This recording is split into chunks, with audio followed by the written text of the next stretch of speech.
You wouldn't last a week without me, Miranda. Alistair Wentworth didn't even look up from his crystal tumbler. The Macallan swirled as he nudged the glass. Without my money, my connections, you'd be back serving coffee within a month, darling. Don't forget what you are. He straightened his brioni tie, a smug, patient look on his face, waiting for the tears, waiting for the apology. I didn't say a word. I simply walked to the marble island, took the key ring from my Chanel bag, and slid it across the granite. The click of the metal was the only sound in the room. The keys to the penthouse, the keys to the G-Wagon, the keys to the safe. I turned and walked toward the door. I heard the tumbler slam down.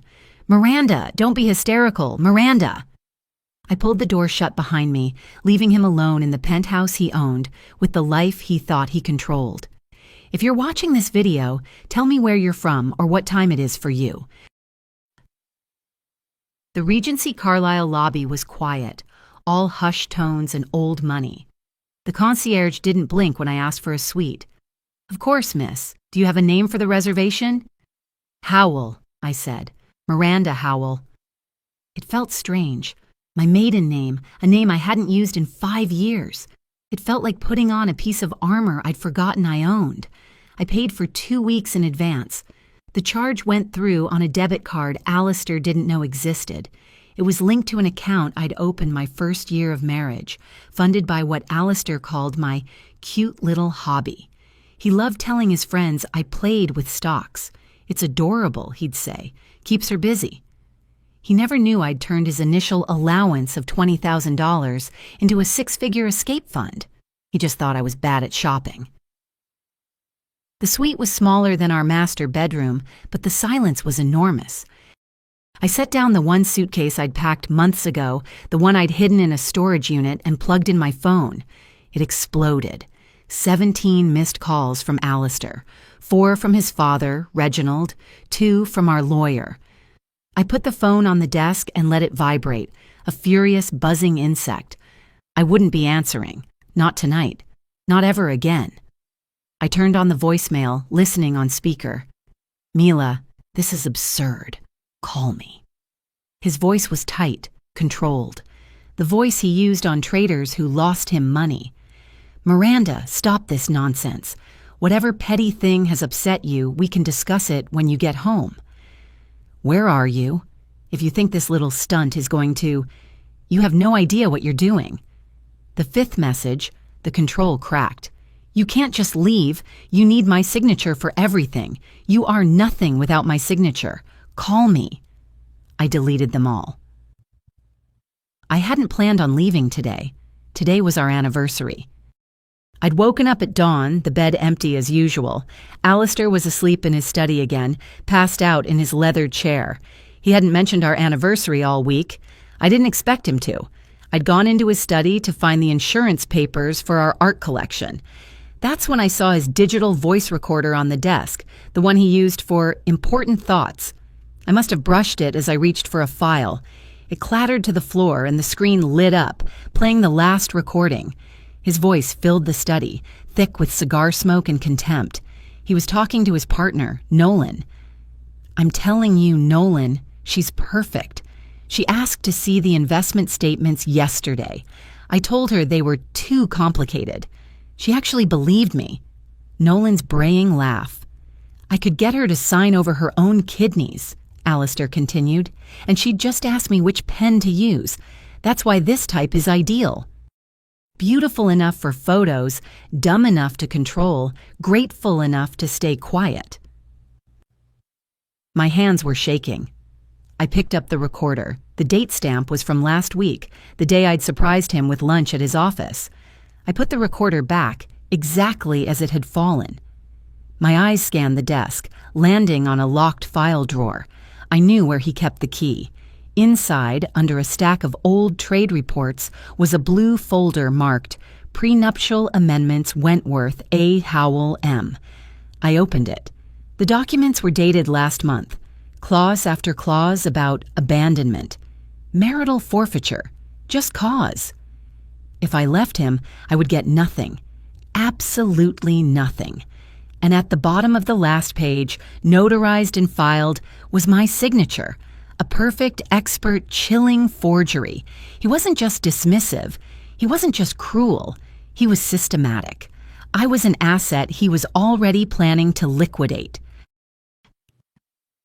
Back in the hotel suite, my phone buzzed with a text from a number I didn't recognize. "Heard you left." I stared at the screen. "I have 40 years of information you need. Room 1247 when you're ready." I knew that room number. It wasn't a guest suite. It was a residence. The longtime residence of Matilda, Reginald Wentworth's quiet, invisible, ruthlessly efficient executive secretary, the woman who had served me tea for 5 years and never once made eye contact. I typed back one word: "When?" The reply was instant: "Soon. He's panicking. Let him." 3 weeks passed. 3 weeks of silence from me and escalating frantic messages from Alistair's legal team. Then he called from a number I didn't recognize. "Miranda, it's me." His voice was different, soft, contrite. "Look, this has gone on long enough. It's our anniversary. Let me take you to dinner. La Dauphine, just us. We'll talk. Just logistics." I knew it was a lie. But I needed to see him. I needed to know what his next move was. "Fine, Alistair. Logistics, 8 o'clock. I spent the afternoon with my new lawyer, Paige Kwan. She was a bulldog in a sensible suit, operating out of a small office in Colorado, far from the Wentworth's New York influence. She handed me a flash drive.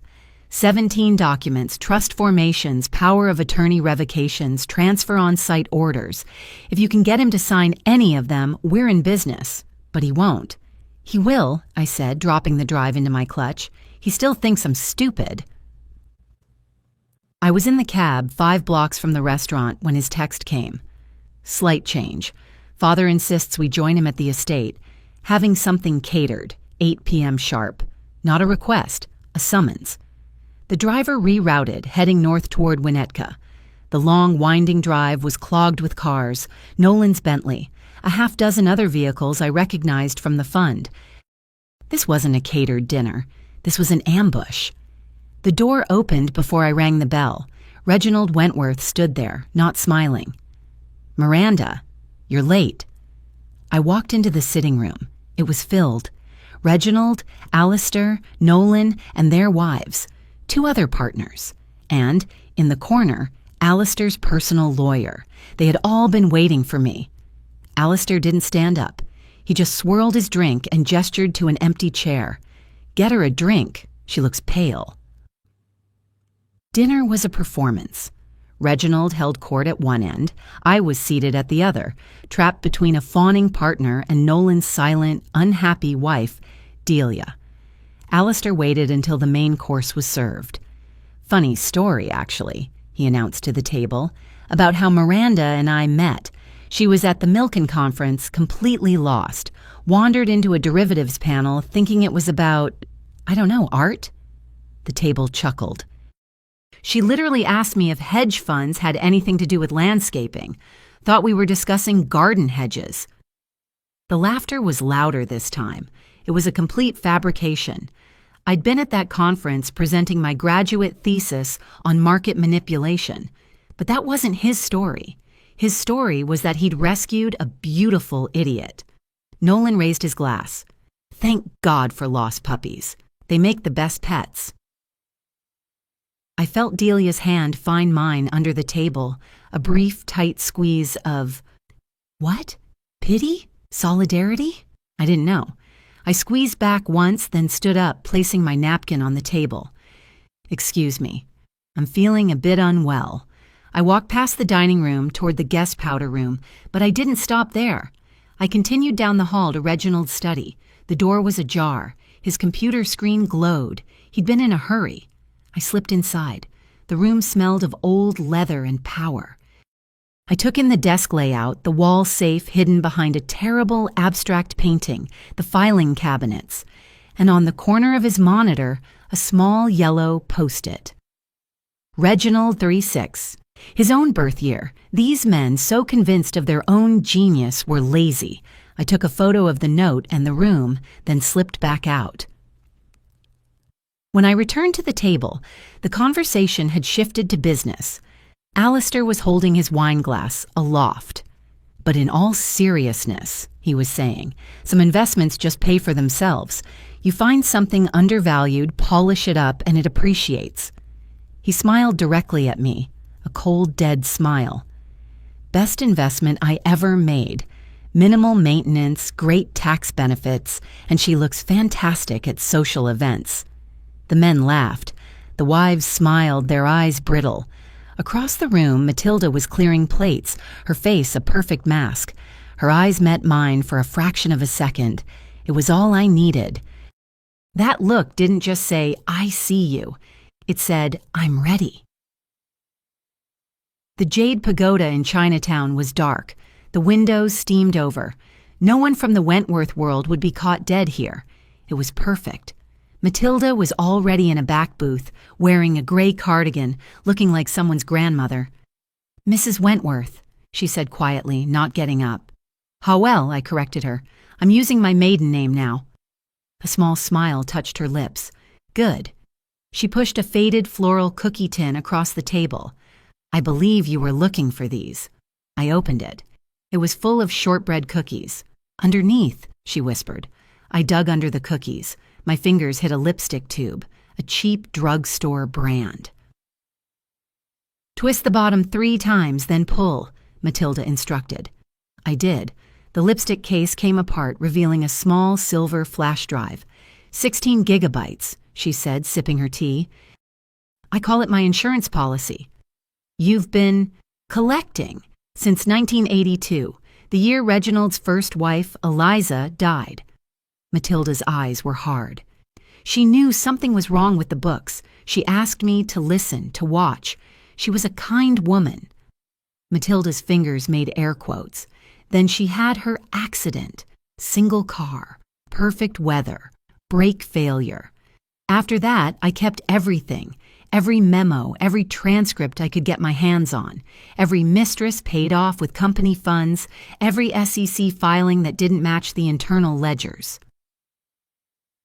The waiter brought dumplings, and we fell silent. When he left, Matilda leaned in. "The second wife, Cecilia, you never met her. She lasted longer. MBA from Wharton. Smart. Too smart." "What happened to her?" "She started asking the right questions in year 4 of their marriage. Reginald had her committed. Exhaustion.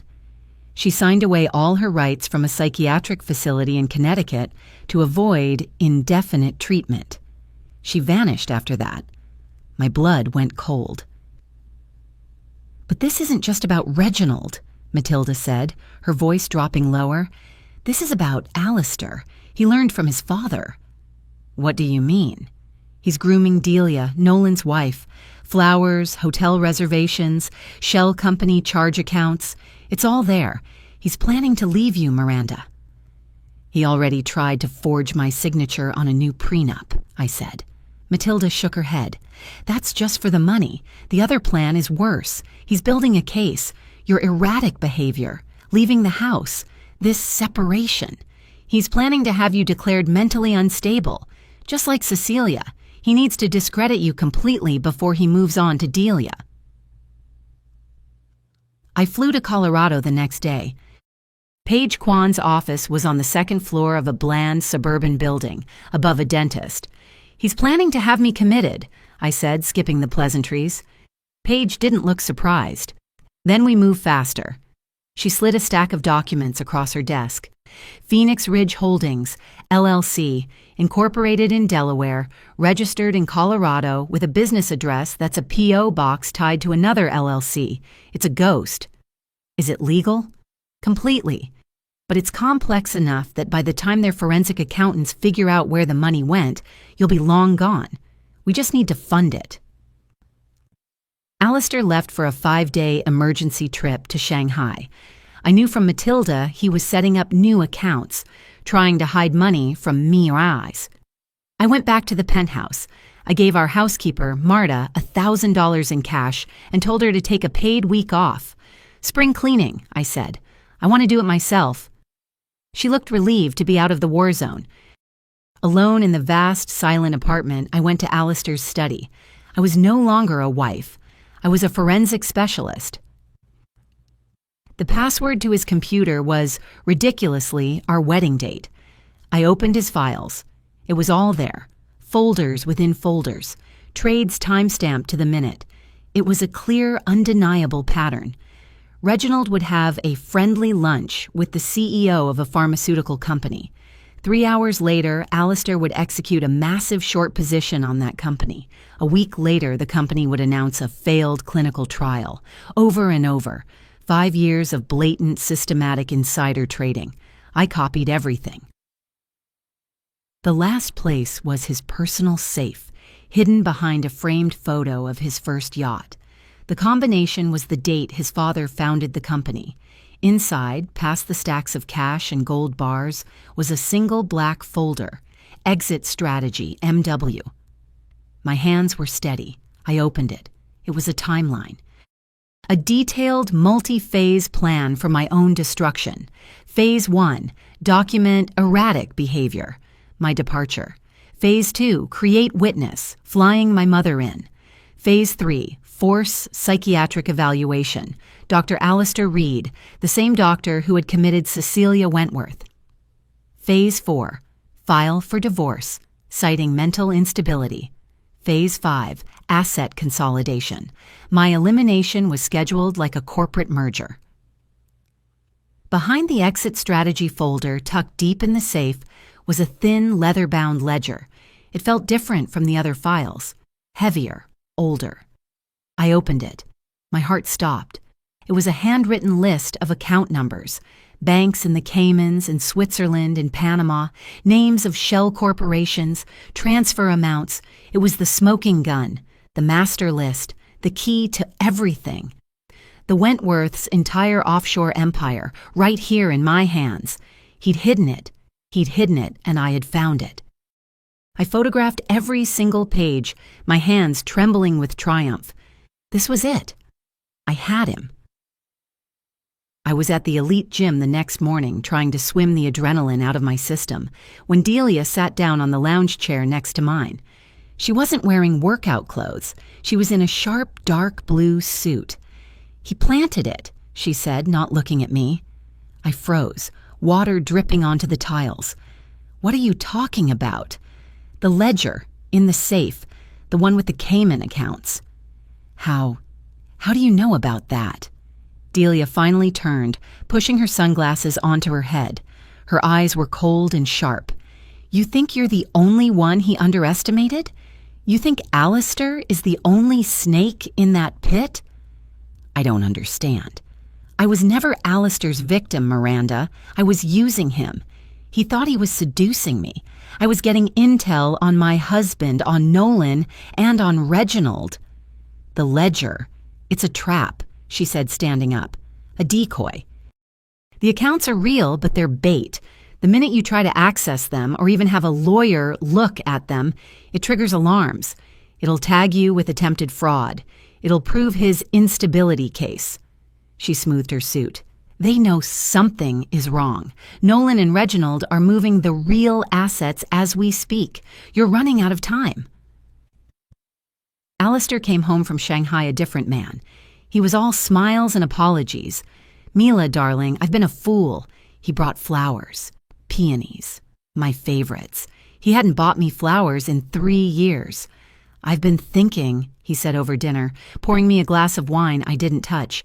"We should take that trip. That place in Montana you always wanted to see. No cell service, no work, just us." It was a trap. A place to isolate me. He pushed a small stack of papers across the table. "Just some new insurance policies. Better coverage for both of us. A formality." I smiled, my hand steady. "Of course, darling." I picked up the pen.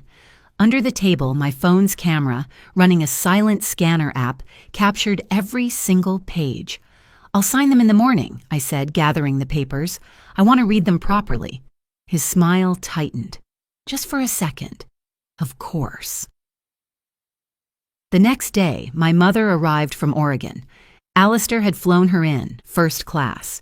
He'd sent a car to JFK to pick her up. "Miranda, honey," she cried, hugging me in the foyer. He's wonderful. He seems so devoted. You didn't tell me things had gotten so much better." Alistair was behind her, supervising the luggage, playing the perfect son-in-law. "He's full of surprises, Mom," I said, my voice bright. For 3 days he put on a show, Broadway tickets, dinners at restaurants he'd previously called boring. He toasted my mother, calling her an inspiration. He was creating his witness, building his case. He needed my own mother to be able to testify that I was happy, loved, and stable right before my sudden breakdown. The night before she left, she sat on my bed. "Honey, are you all right? You seem practiced." I saw Alistair's shadow in the hallway just outside the door, listening. "I've never been better, Mom," I said, loud enough for him to hear. "I'm exactly where I'm supposed to be." I met Matilda at the National Portrait Gallery. It was quiet, empty. She didn't lead me to the modern art. She led me to the 19th century salon. She laid 4 photographs on a wooden bench. Eliza Wentworth, 1982, dead. Cecilia Wentworth, 1993, committed. Juliet Wentworth, 2004, bankrupted. And a candid photo of me from a charity gala. "He has a type," Matilda said, her voice flat. "Blonde, accomplished, from a good family, but not or kind of family, impressed by the money. But Juliet, she wasn't a wife. She was Alistair's first serious fiancée. After Cecilia, Reginald broke them up, had her father's business audited by the IRS until it collapsed. Why? It's the pattern," Matilda said. "The year 4 pattern. That's when the wives get comfortable. That's when they start asking questions. That's when they get difficult. You are at 4 years and 8 months, Miranda. You are long overdue." Matilda handed me one last photo, a printout from an Instagram page, a beautiful young woman, maybe 22, in a Penn graduation cap. "Mallory Hayes," Matilda said. "Her father owns a shipping company Reginald is interested in. Reginald and Alistair have had lunch with him 3 times in the last month. She's been interviewing for an internship at the fund." "An internship?" "That's what they called it with you, wasn't it?" Matilda gathered the photos. "She's the next you, Miranda. Unless we stop them. Not just for you, for all of them. For Eliza, for Cecilia, for Juliet. And for her." My resolve hardened. This wasn't just about my money or my freedom. It was about burning the entire system to the ground. I was in a coffee shop when Paige Kwan called from a burner phone. "It was a trap," she said, her voice clipped and furious. "The ledger. It was a plant." "I know. Delia told me. It's worse than we thought. I had a contact, an offshore forensic guy, just look at the routing numbers. He didn't even try to access them, just ran a trace. It triggered alarms at 3 different banks and, God help us, flagged a financial crimes database." My stomach turned to ice. "What does that mean?" "It means that in the last 2 hours, Miranda Howell has been flagged as attempting to access illicit funds. It's a digital trail. He wanted you to find it.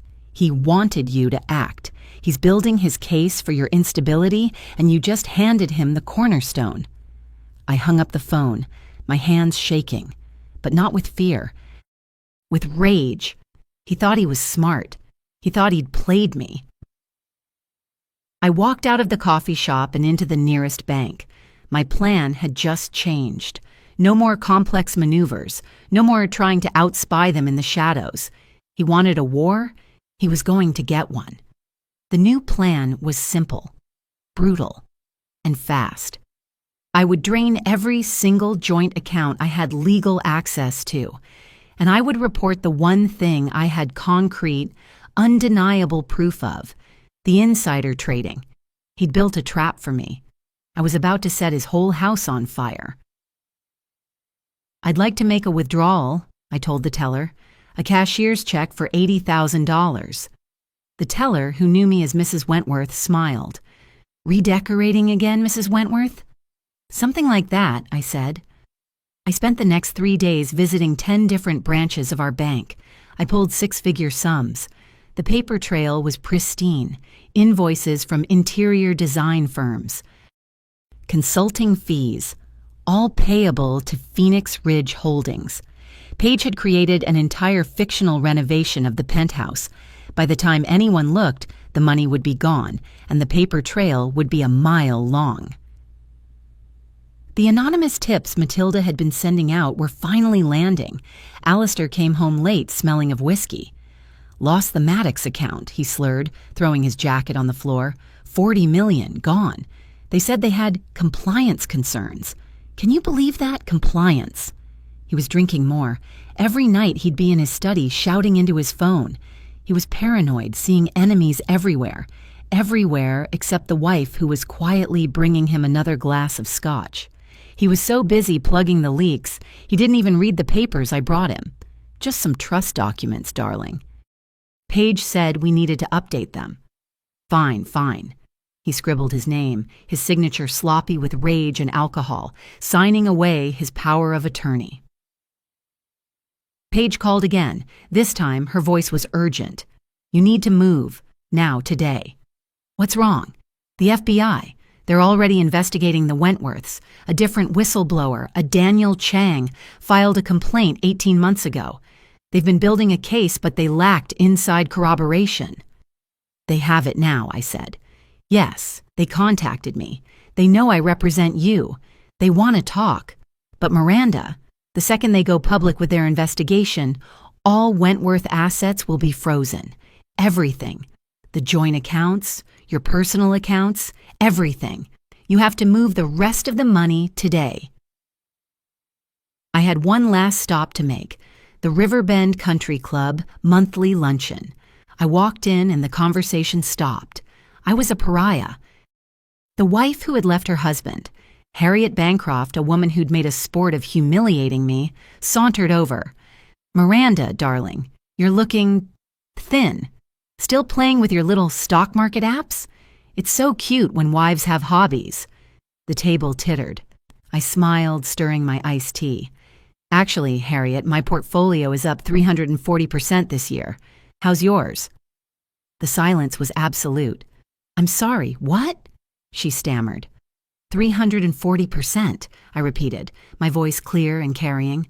I did particularly well shorting your husband's pharmaceutical company last month. Made an absolute killing when their new drug patent was rejected. Harriet's face went white. You did know about the patent rejection, didn't you? Oh, you didn't. Well, that's awkward. I took a sip of my tea. Some of us prefer real portfolios, Harriet. You can keep your hobbies. The next morning, the bomb dropped, but it wasn't mine. Delia filed for divorce from Nolan. The papers were leaked to every financial blog. She didn't just cite infidelity, she cited fraud, hidden offshore accounts, and conspiracy.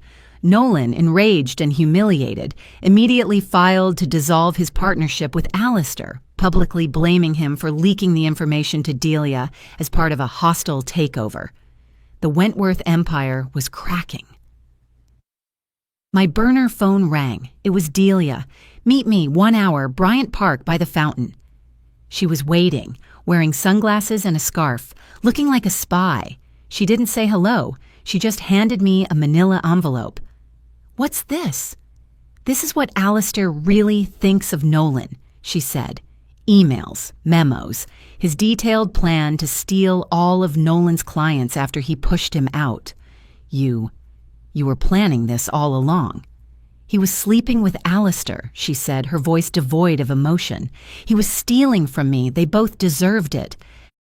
This will make the war between them final. Use it. I bought a red wig and a pair of non-prescription glasses from a costume shop. I wore a plain beige coat. I was invisible. I took the service elevator in Nolan's building, bypassing security. I walked right up to his private office. I slipped the manila envelope under the solid mahogany door. I was back on the street in 5 minutes. 3 hours later, Matilda forwarded me an internal memo. The partnership dissolution was immediate.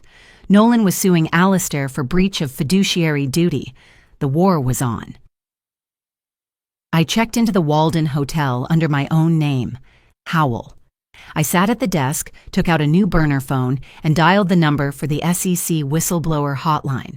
Securities and Exchange Commission Enforcement Division. My name is Miranda Howell, I said, my voice steady.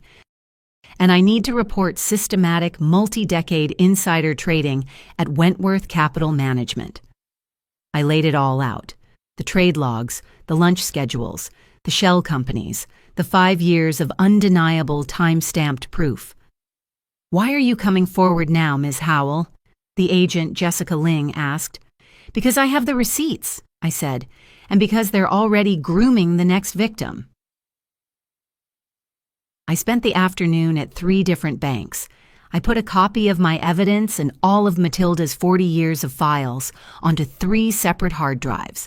One went into a safety deposit box at Chase, one went into a safety deposit box at Bank of America, one went into Paige Kwan's office safe in Colorado. The instructions were simple.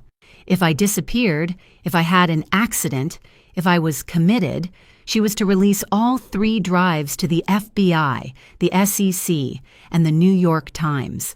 The dead man's switch was active. That night, Reginald's black Mercedes tore into our building's garage. I watched him storm out of the elevator. I hit record on the phone I'd hidden in a vase in the foyer. "Where are the books, Alistair?" Reginald roared. "Dad, what's going on? Nolan's out, but we can manage." "Manage?" The FBI was at his office. They're asking questions about our trading patterns. "Someone is talking, Alistair." "It's not me. It must be Nolan." "You promised me the wives were handled." Reginald's voice was dangerously low. "You promised me Miranda was too stupid to understand what she was signing." "She is," Alistair insisted, his voice high with panic. "She doesn't even know how to read a financial statement. She's not the problem." I walked into the study holding a coffee tray. "More coffee, Reginald?" They both stared at me, Alistair with dismissal, Reginald with a cold new assessment in his eyes. "Get out," Reginald snapped. "Of course," I said, backing out, leaving my phone right where it was. They were at it until 3 a.m., shouting, shredding, making panicked calls to offshore lawyers. I waited until Alistair passed out in his chair, his head on a stack of contracts, drool pooling on papers worth millions. I moved through the penthouse one last time. The clothes stayed in the closet. The jewelry stayed in the vault. The art stayed on the walls. I took my laptop, my burner phone, and my real ID. I walked to the granite island. I placed my house key, my safe key, and my car key in a neat line. Next to them, I left a single sheet of my expensive monogrammed stationery. It had 3 words on it. "Check your accounts." At 6:52 a.m., I was in my suite at the Walden, a fresh pot of coffee on the table. My laptop was open to our joint bank accounts. At 7:00 a.m., the banks opened. At 7:01 a.m., Paige Kwan executed the transfers. The ones Alistair had signed off on without reading. The ones triggered by my official legal change of residence. $17 million. 50% of all legal, liquid, joint marital assets, as stipulated in the very prenup he had forced me to sign. The prenup he thought protected him. I refreshed the page. The balances went to 0. At 7:03 a.m., my phone lit up. Alistair Wentworth. I let it ring. 7:05 a.m., Alistair Wentworth. 7:06 a.m., Reginald Wentworth. 7:08 a.m., Alistair Wentworth. By 7:30, I had 47 missed calls. I turned on the voicemail, playing it over the room's speakers as I ate my breakfast. "Mila, what's happening? The bank just called. There's some kind of error with our accounts. Call me." "Miranda, this isn't funny. Call me back. We need to fix this before the markets open." "What did you do? What did you do? That money is... You can't. The margin calls are hitting. I can't cover them." "You're destroying everything." The 47th message. His voice was a broken whisper. "Mila, please, they're freezing everything. The FBI is here. God, please, please answer."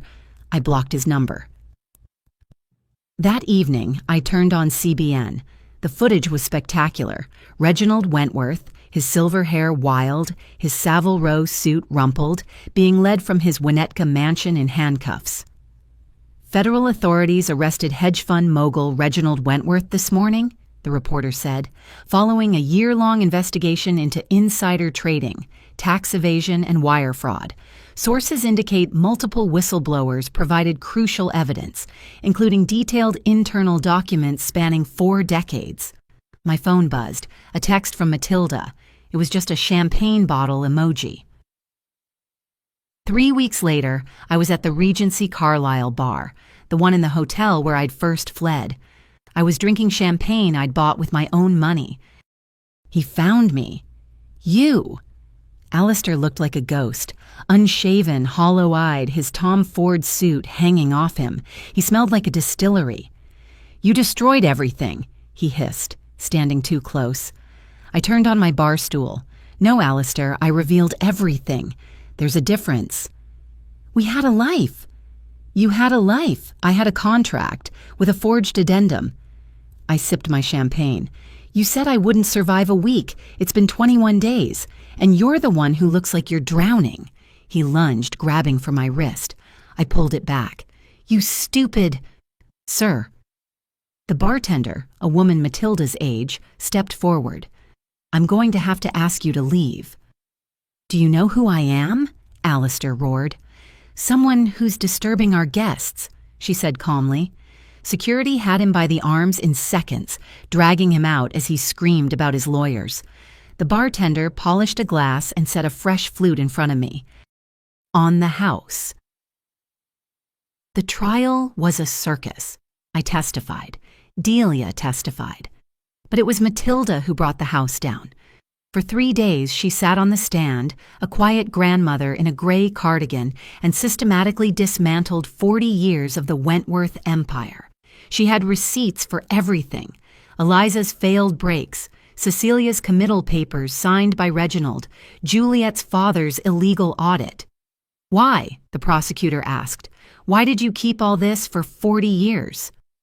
Matilda adjusted her glasses and looked directly at Reginald at the defendant's table. "Because I knew someday someone would be brave enough to use it." She then turned to me. "Someone like Mrs. Wentworth." The prosecutor looked confused. "You mean Mrs. Wentworth? There are several." "No," Matilda said firmly, her voice ringing through the court. "I mean Miss Howell. She took back her name. She took back everything." The divorce court was, by comparison, simple.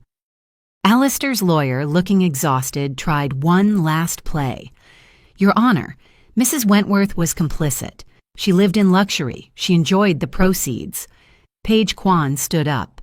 "Your Honor, I'd like to play a recording from Mr. Wentworth's personal voice recorder, dated 18 months ago." She played it. Alistair's voice, full of contempt. "I am too stupid to control. I could get her to sign over her own kidneys. She doesn't even know how to read a financial statement." The courtroom was silent. The judge, Clarissa Chang, looked down at Alistair. "Mr. Wentworth," she said, her voice like ice, "it appears you were quite wrong about your wife's intelligence. Perhaps if you'd been less convinced of her stupidity, you might have been more careful with your crimes. She awarded me the house and 60% of all remaining non-frozen assets." The whistleblower reward from the SEC was substantial. Matilda's was even larger. We pooled our money. We found an office. It was on the 34th floor of a building in Midtown. The landlord gave us a deal on the rent. The previous tenants had been Whitmore Capital Management. We hung a simple sign on the door: "The Phoenix Foundation, a legal aid and crisis fund for spouses being systematically abused by the rich and powerful." Our first client arrived a week later. Her name was Josephine Chang, the wife of a biotech executive. "He says I'm paranoid," she whispered, clutching a folder of documents. "He says I'm crazy for asking questions, that I wouldn't understand the science anyway." Matilda poured her a cup of tea, her hand steady. Every document tells a story, Josephine, Matilda said, her first real smile spreading across her face. We're going to help you write a new ending. My mother flew in to visit me in my new apartment in Brighton. It was a 2-bedroom rental, small but full of light. She watched me drive my new car, a simple Hyundai. She watched me cook dinner in my own kitchen. "You're happy," she said, her eyes filling with tears. "I'm free, Mom," I said, which I think is the same thing. I sold the penthouse. All of it. Every stick of marble, every empty closet. The proceeds funded the Phoenix Foundation for the next 5 years. I was walking to my car when I saw her, Mallory Hayes, the next victim. She was laughing, holding hands with a young man her own age. She looked happy. She was safe. My phone rang. It was Matilda. "We have a new one," she said, her voice all business. "Senator Wallace's wife. He's been moving campaign funds and she's been documenting it for 2 years. I smiled. I'm on my way. As I merged into traffic, a text came through from an unknown number. I secured $5 from Nolan's hidden accounts in Singapore. Consider it a donation to the Phoenix Foundation. I didn't need to ask who it was. A second text from Delia followed. "They took us for trophies. Let's be hunters." I smiled, turned up the radio, and drove home. If this story resonated with you, leave a like and consider subscribing. You can also drop any comment below, even just one word. Maybe tell me where you're watching from, or what time it is right now. Sometimes one word is enough to say you were here. "Just stand over there," Marcus directed, pointing to the far corner of our bedroom. It was 5:45 a.m. "I need to practice the investor pitch, and you're distracting me." He was already in his designer suit, a midnight blue Brioni that cost more than my first car. He was preparing for tonight's gala, the one meant to celebrate the Series C funding for Apex Solutions, the company I'd helped him build from a concept sketched on a coffee shop napkin. "I can help you rehearse," I offered, my voice quiet in the pre-dawn chill. "Like we always do." I'd coached him for 3 years, ever since Apex was just an idea, and he was a man who broke into a sweat just ordering at a drive-thru. "Actually, Alara, just leave," he said, turning back to the full-length mirror to adjust a tie I didn't recognize. "This is for a different caliber of audience than you're used to. These are international venture capitalists, not your old consulting clients." My old clients. The ones I'd pulled in as Apex's first enterprise customers when we couldn't even afford a sales team. "My mother will be there tonight to support me properly," he added, practicing a smile in the glass. It didn't reach his eyes. "She understands this world." I stood in the doorway of the bedroom we had shared for 7 years, watching him rehearse facial expressions. I wasn't just being dismissed. I was being erased. I had become invisible in my own marriage, in my own company. This wasn't a surprise. The signs had been piling up for months, small cuts I'd brushed off as stress from the funding round. But this was different. This wasn't stress. This was who Marcus Thorne had become. Or maybe who he'd always been underneath the startup hoodies and the feigned vulnerability he used when he needed something from me. If you're watching this video, tell me where you're from or what time it is for you.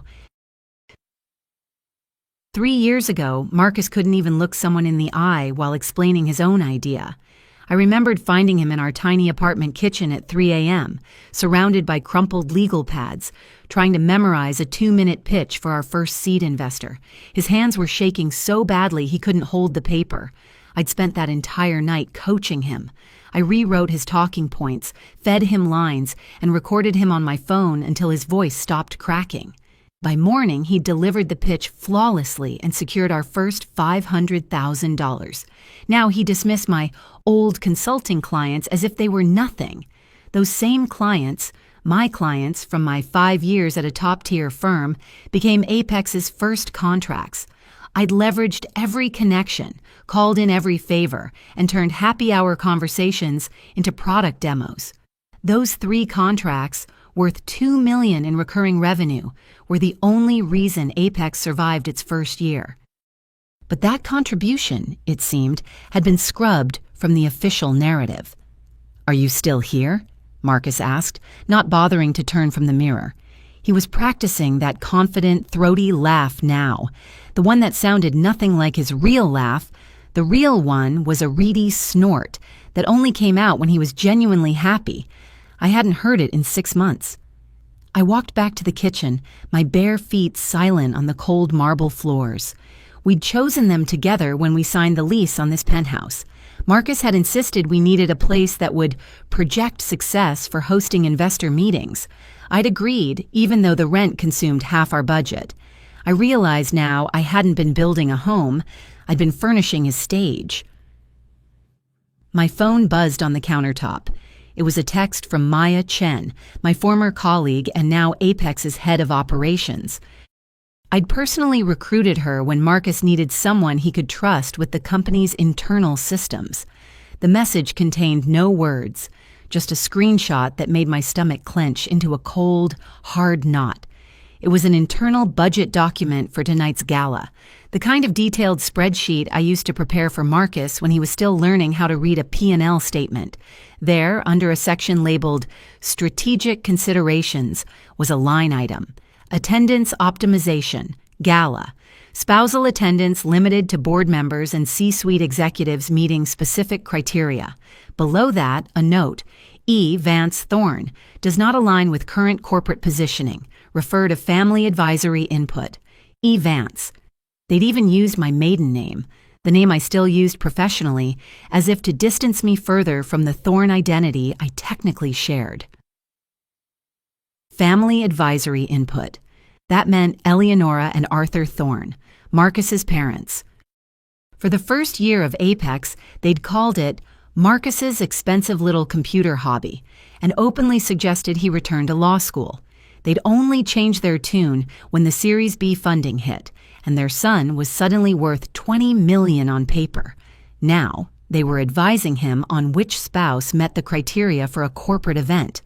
I thought about our first office, the cramped, windowless room we'd sublet with a card table for a desk, the whiteboard covered in my handwriting because Marcus's was illegible, the air mattress we kept in the corner for 18-hour coding sessions. I'd written half the initial platform code myself, the core algorithm that had first caught the attention of investors. My work wasn't just a contribution, it was the foundation, and I'd just been classified as a bad strategic fit. My phone rang. It was Maya. "Alara, I'm so sorry," she said immediately. "I just saw the final attendee list. I can't believe they're doing this." "It's strategic," I heard myself say, the corporate jargon tasting like ash in my mouth. Apparently, I don't project the right image for international venture capitalists. That is complete garbage, and you know it. You built half that company. Hell, Alara, you taught Marcus how to read a balance sheet through a bathroom door while he was hiding from an auditor. I could hear Marcus in the bedroom, his voice carrying that artificial confidence he'd learned from expensive executive coaches. Apex Solutions represents the future of integrated platform solutions. Eleonora Thorne's influence was in every practiced gesture, every calculated pause.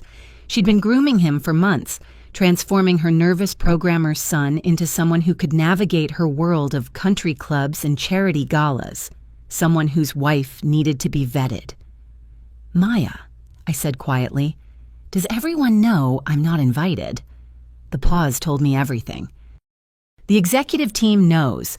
Marcus announced it at yesterday's leadership meeting. He said it was a strategic decision made in consultation with the board and his family advisors. There it was again. Family advisors. I'd been evaluated by a committee and found lacking. The humiliation wasn't private anymore. It was corporate policy. By 2 p.m., the silence of the penthouse was suffocating. I dressed carefully in my best business attire, a charcoal suit I'd worn to our Series B closing, and drove to Apex headquarters. The new building gleamed in the afternoon sun, all glass and steel, a monument to our success. The security guard in the lobby, who'd known me since we were in the co-working space, looked uncomfortable.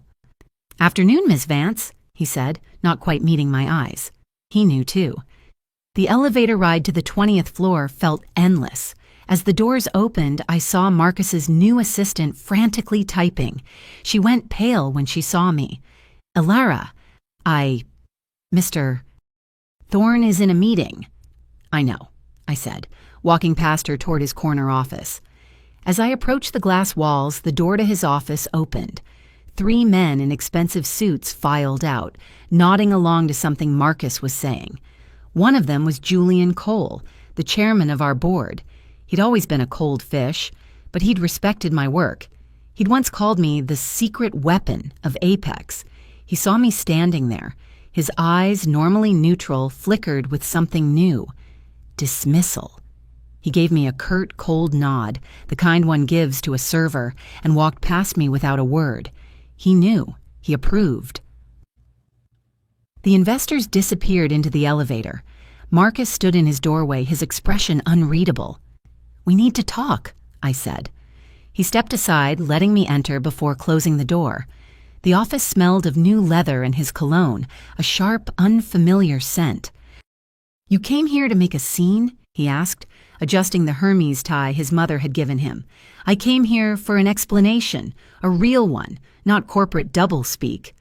Marcus sighed, the weary sound he made when he thought I was being unreasonable. "Elara, these investors tonight, they're not from here. They're Silicon Valley elite, international venture capitalists. They expect a certain level of sophistication. You're brilliant at strategy, I'll give you that. But this is about cultural fit." "Cultural fit?" I repeated, my voice dangerously level. "I have an MBA from Wharton. I worked at McKinsey for 5 years. What culture exactly am I not fitting into?" "It's not that simple." He moved to the floor-to-ceiling window, gazing out at the city. These people, they read subtle cues, the way someone holds a wine glass, the references they make, whether they summer in the Hamptons or, you don't speak their language. "I speak 3 languages fluently," I shot back, "including the coding languages that built the platform they're investing in." "That's not what I mean, and you know it." The memory of last month's dinner at his parents' estate crashed into me. Eleonora had invited her friend, whose husband ran a private equity firm. I'd walked into the drawing room, yes, they called it a drawing room, to hear Eleonora saying, "And this is Marcus's wife, Elara. She used to help with marketing back when the company was still small." Used to, small. Every word was a tiny poison dart. "Your mother made it very clear last month that I don't belong in your new world," I said to his reflection in the glass. He turned, his face setting into his boardroom mask. "My family understands this environment. They've been part of it for generations. They only want what's best for the company." What's best for the company, or what's best for their image? "Sometimes," he said, moving back to his desk, "those are the same thing. Look, my family agrees that the most supportive thing a spouse can do right now is step back. This isn't personal. Your family agrees. When did Eleonora and Arthur become the board of directors for our marriage? They have experience with this level of society. Mom says your presence, it might send the wrong signal. These people expect a certain type of presentation. A certain type of wife, you mean?" He didn't deny it. He looked at his watch, a new Patek Philippe that had replaced the simple watch I'd given him. "The gala starts in 4 hours. I need to prepare." That was it. Dismissal. As clean and corporate as a termination letter. I stood up, studying the man I'd married. The nervous programmer was gone, replaced by this polished stranger who saw me as a liability. "You're right," I said quietly. "I don't fit into this world. The world where people are evaluated like stock options and marriages are treated like merger agreements." I walked to the door, then turned back.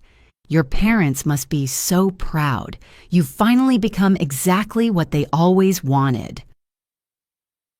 The drive back to the penthouse took 12 minutes. I spent them making a list. By the time I parked, I had already pulled up vacation rentals on my phone. Whisper Wind Cove, Oregon. A remote cottage on the coast, available immediately. The photos showed rough wooden walls, mismatched furniture, and an unobstructed view of the Pacific, everything Marcus would consider beneath our status. I packed methodically. I chose the clothes Marcus had always criticized. The comfortable jeans, he said, looked too casual. The university sweatshirts he claimed were not appropriate for our position. The sneakers he'd tried to throw away. Each item felt like reclaiming a piece of myself. The penthouse felt like a museum. Every piece of furniture, every artwork, all selected to project an image. None of it felt like home. I left my set of keys on the marble counter. Next to them, I placed the embossed invitation for tonight's gala, the one that bore only his name, Mr. Marcus Thorne. No note, no dramatic goodbye, just absence. Let him explain that to his strategic advisors. The drive out of the city felt like exhaling after holding my breath for 3 years. In the rearview mirror, the skyline shrank. All those glass towers full of people calculating each other's worth. Ahead, the highway stretched toward the coast. 4 hours later, I turned down a gravel road that my car's GPS insisted didn't exist. The coastal fog rolled in, thick and white. When a small wooden house appeared through the mist, perched on a bluff, something in my chest loosened. A woman stood on the porch, holding a lantern. She wore paint-splattered overalls, and her gray hair was twisted into a bun held by what looked like a paintbrush. Her smile held no judgment, only welcome. "You must be Alara," she said, her voice warm. "You look exactly like someone who needs to disappear for a while." Her accuracy was unsettling, but it also felt like permission. She handed me a heavy, old-fashioned key. "I'm Serafina. There's a bottle of red on the railing, local, for whatever you're escaping or celebrating. Sometimes they're the same thing." The cottage was nothing like the penthouse. The floors creaked. The windows rattled in the wind. But when I sat down my bag and looked through the salt-hazed glass at the endless, dark ocean, I felt more at home than I had in years. That first night, I sat on the worn couch with Serafina's wine and listened. No city sounds, no email alerts, no Marcus practicing speeches, just the rhythmic crash of waves. I turned my phone to airplane mode and shoved it into the bottom of my suitcase. The next morning arrived with aggressive sunshine and the sound of seagulls. I made coffee in an ancient percolator and carried my mug to the deck. The Pacific spread before me, endless and indifferent. It didn't care about quarterly reports or strategic positioning. I spent that day walking the beach until my legs ached. I found myself noticing things I hadn't seen in years. The perfect spiral of a shell, the tiny crabs that scattered in the tide pools. My fingers remembered how to work the old camera I'd brought, the one I'd bought in college before my career made me practical. By the second day, I had a routine that would have horrified Marcus. Wake with the sun, coffee on the deck, long walks with no destination. I read actual books, the paper kind, the ones I'd bought years ago but never opened. There was always another pitch deck to review, another financial model to build. On the third morning, Serafina appeared on my deck, carrying her own mug and a sketch pad. "Mind if I join you?" she asked, already settling into the other chair. We sat in comfortable silence, her sketching the view while I pretended to read. "You have the look," she finally said, not glancing up, "of someone recalculating their entire life." "That obvious? I've been running this cottage for 15 years. I've seen every kind of escape artist. You're in the suddenly realized I've been living someone else's life category." I laughed, the sound bitter. My husband decided I wasn't sophisticated enough for his new social circle. Specifically, I don't meet the criteria for his company's investor gala, the company I helped build. Serafina's pencil paused. She looked at me, her eyes sharp. "Let me guess. He got successful, and suddenly you weren't the right kind of accessory anymore." His parents agree. "I might send the wrong signal to the international investors." Serafina snorted, returning to her sketch. "You know what I love about the ocean? It doesn't care about your net worth. The tide doesn't check your portfolio before it comes in." She was right. The Pacific didn't care that I'd been deemed unsophisticated by the Thorne family. It just kept being itself, vast, honest, and completely unimpressed. I spent the next 2 days in that peaceful rhythm. I cooked. I wrote in a journal I found, filling pages about the photography business I'd dreamed of, the life I'd set aside to build Marcus's empire. I'd forgotten it was supposed to be our empire. On the 5th day, the day of the gala, a terrible, familiar itch began, a pang of residual attachment. What if something went wrong? What if he needed me? I hated myself for the thought. I told myself I was just checking the weather.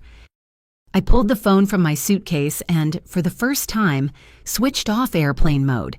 The expected flood of messages didn't come. Just one. A single calculated text from a number I knew well, Arthur Thorne, my father-in-law. Elara, there has been a terrible misunderstanding. Eleonora is beside herself. Marcus is desperate. He realizes he can't do this without you. Please come back for the gala tonight. We need you to present a unified front to save this deal. Call me the second you get this. My heart hammered. He was desperate. He needed me. I actually looked at my packed bag, my car keys on the table. He'd realized his mistake. I read the message again and again. My mind, no longer clouded by penthouse stress and corporate jargon, saw it clearly. Present a unified front to save this deal. It wasn't an apology. It was a strategic move. And then I saw the phrase he'd used, a terrible misunderstanding. It was the exact legalistic term he'd used 2 years ago when he'd tried to bully me into signing a post-nuptial agreement that would have signed away my claims to Apex. It was his tell. This wasn't a plea, it was a trap. They weren't sorry. They were scared. They hadn't found me, which meant they were losing control. They needed to lure me back, get me in front of the cameras, and force me to play the part of the supportive, invisible wife to save the deal. The last thread of my attachment snapped. This wasn't an olive branch. It was a summons. I didn't just put the phone on airplane mode. I powered it down completely. The deception hadn't broken me. It had solidified me. They didn't want Elara. They needed a prop. I would not be their prop. The sun was setting, painting the sky in shades of gold and purple. It was 7:43 p.m. Back in the city, the gala would be in full swing. I could picture it perfectly. The ballroom, the floral arrangements I'd helped choose, the signature cocktails I'd suggested, every detail bearing my invisible fingerprint. I sat on the deck, a glass of wine in my hand, and I did it. I turned the phone back on. The screen didn't just light up, it erupted. The notification sound became one continuous, frantic buzz as messages flooded in faster than the device could process them. 26 missed calls, 42 texts, 17 emails marked urgent. The phone grew warm in my hand. Maya's name dominated the missed calls. Her texts descended from professional panic into pure chaos.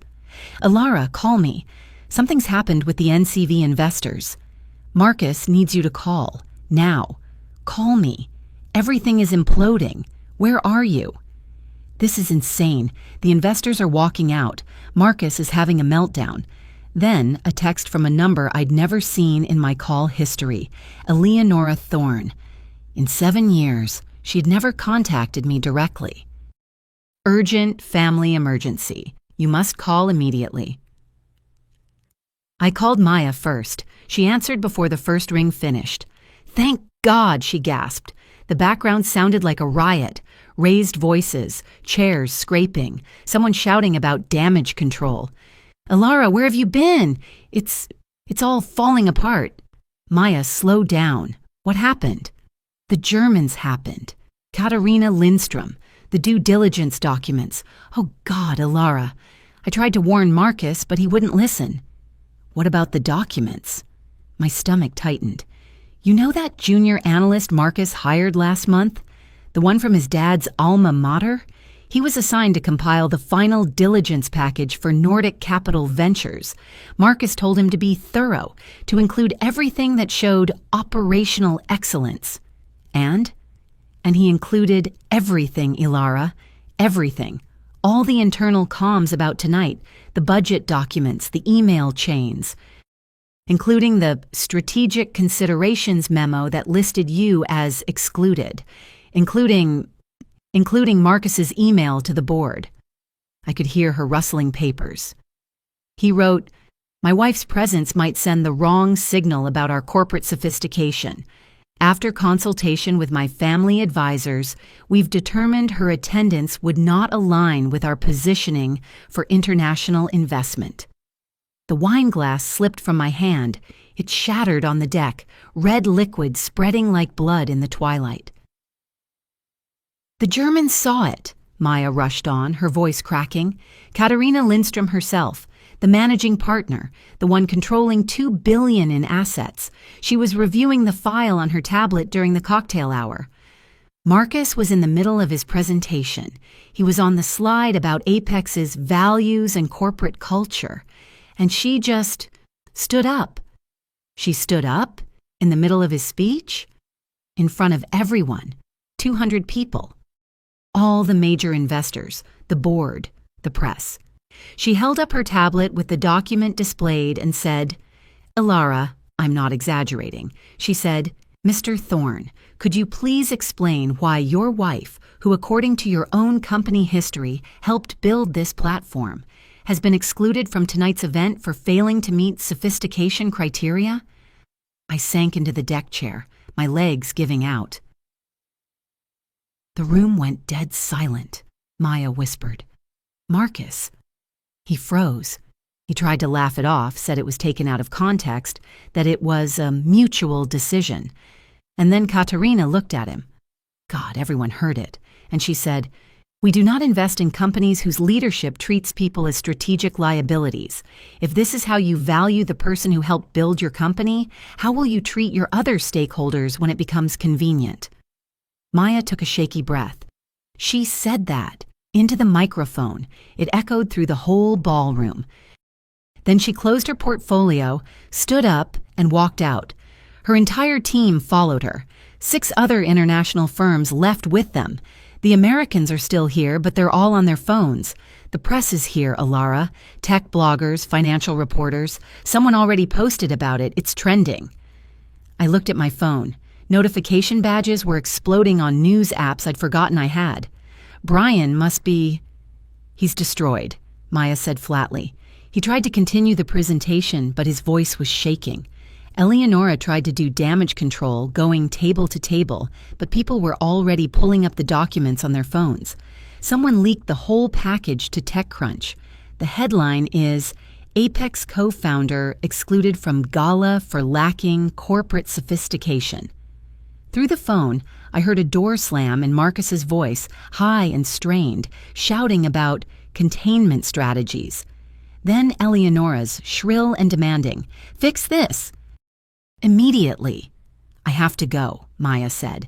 But Ilara, that German woman, Katarina. Before she left, she walked right past Marcus and said, loud enough for the board to hear, "Success that requires diminishing those who helped you achieve it isn't success. It's just ego with a business plan." She's my new hero. Maya hung up. I was alone on the deck with the shattered glass and the sound of the waves, which suddenly seemed too loud. My phone screen continued to light up. Nexus Technologies stock plunges in after-hours trading. German investment firm NCV withdraws from Apex deal. Breaking, multiple investors exit. Apex gala following document leak. It felt surreal. My phone rang. Marcus's photo, the one from our wedding. I let it go to voicemail. At 8:47 p.m., I started to listen. Marcus's first message still had his CEO voice. "Ilara, we have a situation that requires immediate management. There's been a misunderstanding. Call me back so we can coordinate our response. This affects both of us." The second, 12 minutes later, was cracking. "Ilara, I know you're getting these. The NCV investors have withdrawn. The press is involved. We need to present a unified front. Please call me. The third, his voice was urgent. The board is meeting right now. They're talking about my resignation. 3 more firms just pulled out. That's $280 million in commitments gone. You have to help me. Tell them it was your choice not to attend. The fourth, all pretense was gone. Alara, please. TechCrunch posted the story. It's everywhere. Reporters, investors, the board. They're saying I've destroyed the company. This can't be how it ends. Not after everything we built. The fifth message was barely a whisper. The stock is down 38%. 38%. Do you understand what you've done? The board is panicking. We need you to say this was mutual, please. I'm begging you. I moved to the next voicemail. Arthur Thorne. His voice was cold and threatening. Stephanie, this is Thomas.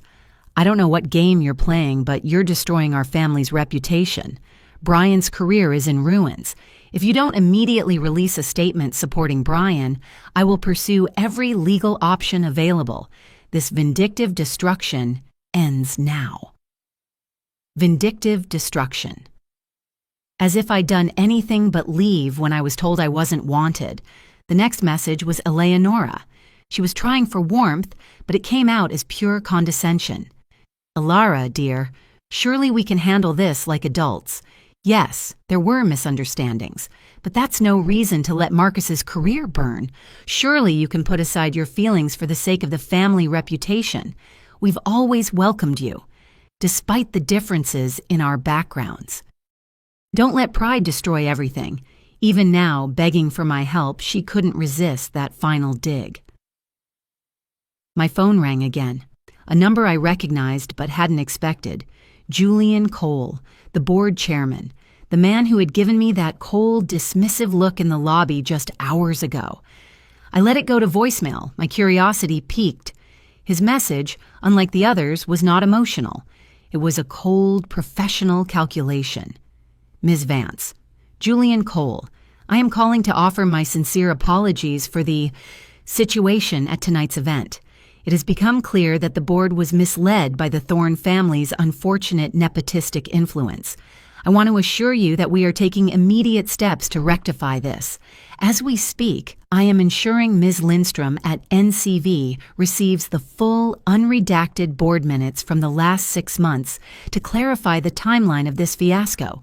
We value transparency. I hope we can speak soon. He wasn't offering a bribe. He wasn't threatening me. He was cutting them loose.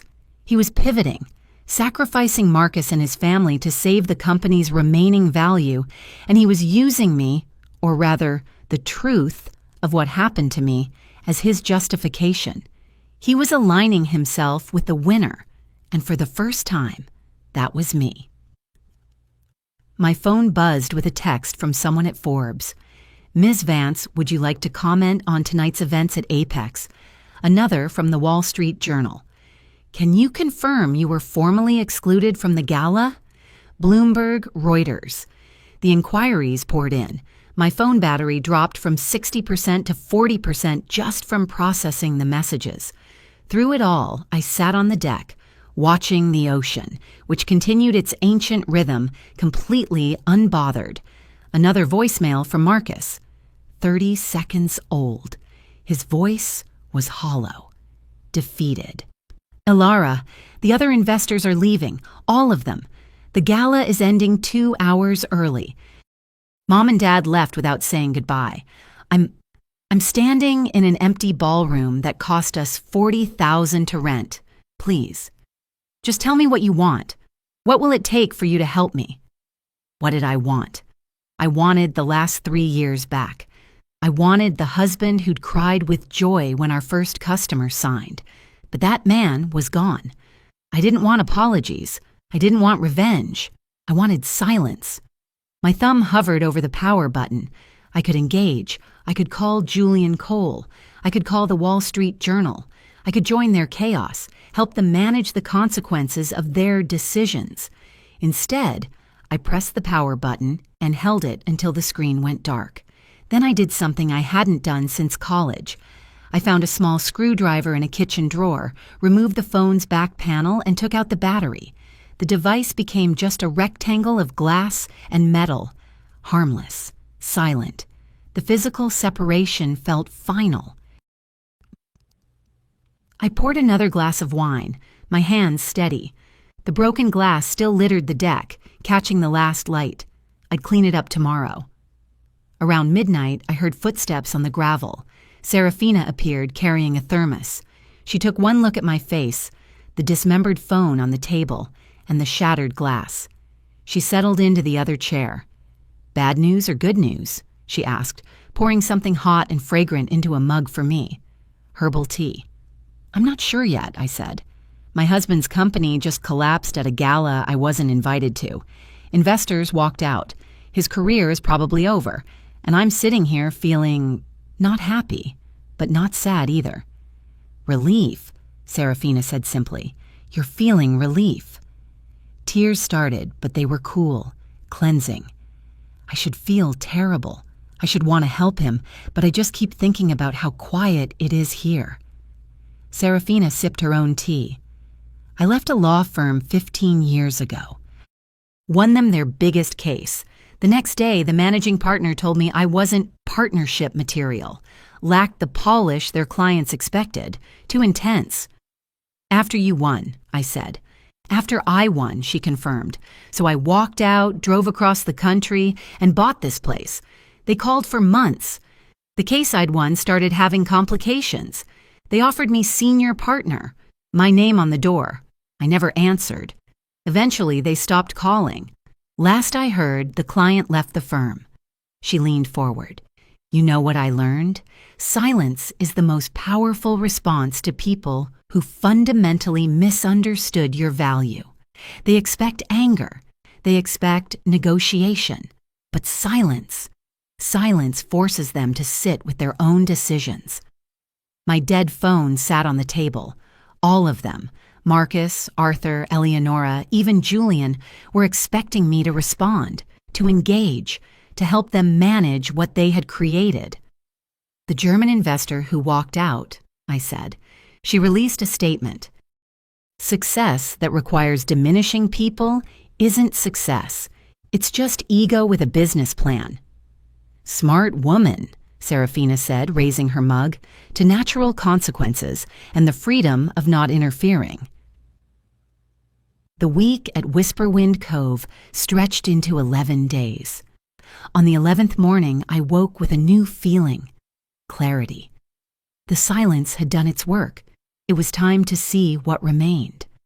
The drive back to the city felt longer than the escape. The trees were stripped of their leaves. The world was rendered in shades of gray. I turned my phone back on, the battery replaced, but I didn't look at the messages. The city appeared through the rain. I drove through downtown, feeling like a tourist in my own life. Our building's parking garage told the first story. I pulled into my designated spot. Marcus's Tesla was gone. In its place, empty concrete. I sat in my car for a long moment, listening to the engine tick. The penthouse felt abandoned. The air was stale. All the furniture, all the art was still there, but it was hollow. Mail had piled up on the entry table, bills, corporate correspondence, and a single thick envelope with my name written in handwriting I didn't recognize. Inside were divorce papers. The language was formal and cold. Irreconcilable differences. There was no note, no explanation. Marcus had communicated his final decision through his attorney, maintaining his professional distance to the very end. I should have felt something. Anger, grief. Instead, I felt only a distant curiosity. The papers requested nothing unreasonable. Asset division would be negotiated.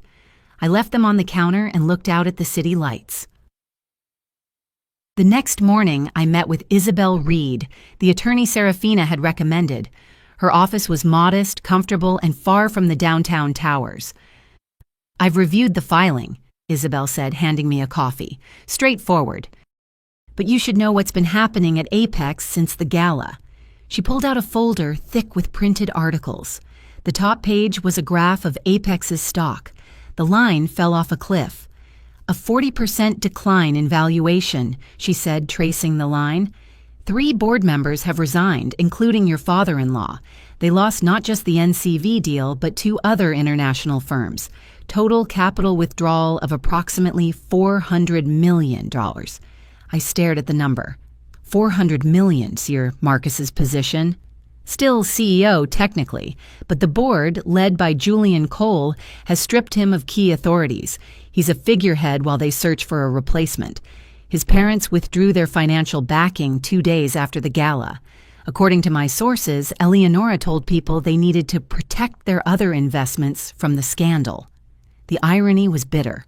The woman so concerned about my presence, sending the wrong signal, had sent the clearest one of all. There's more, Isabel said. International expansion is suspended. 43 key employees have quit in the last 10 days, including most of the original engineering team. The people who'd believed in us. The people who'd worked for stock options and a dream. They were gone. I arranged to meet Maya at a small coffee shop far from our old haunts. She looked exhausted. It's a graveyard, she said without preamble. The office, it's dying, Alara. I've been through layoffs, but this is different. This is rot.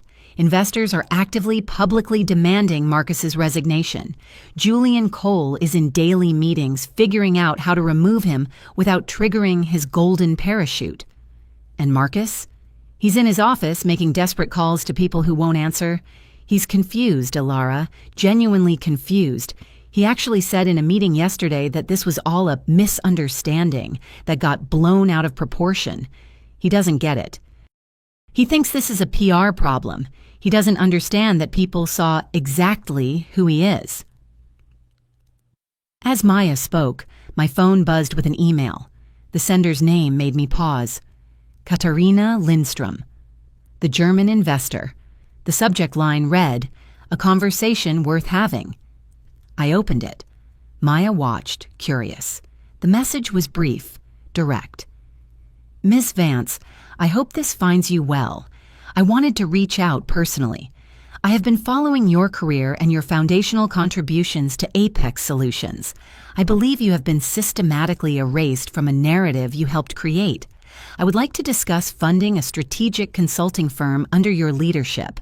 Anyone who helped build a company from nothing while being diminished at every turn deserves the chance to build something where their value is recognized. I'll be in Seattle next week if you are available. I read it twice. Then I showed it to Maya. She read it, and a sound I hadn't heard in weeks escaped her, a sharp, hysterical laugh of pure relief. Oh my God, Alara, Katharina Lindstrom. She controls billions. She doesn't make casual offers. The email glowed on my screen. Across the city, Marcus was in his glass office, a king in an empty castle, making calls that would never be returned. His parents were avoiding board meetings. And here, in a modest coffee shop, I was being offered a new foundation. I typed my response right there. Simple. Professional. Ms. Lindstrom, thank you. I am available. Alara Vance. The meeting with Katharina took place in a neutral hotel conference room. She arrived exactly on time, her presence commanding. Thank you for meeting me, she said, with a firm handshake. I've done my research. The initial platform architecture, the enterprise client acquisition, the bridge funding that kept the company alive in month 6, all documented in early filings before someone decided to edit the narrative. She slid a folder across the table.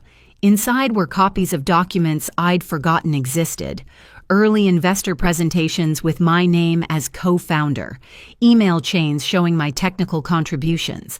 This is who you were before you were erased, Katharina said.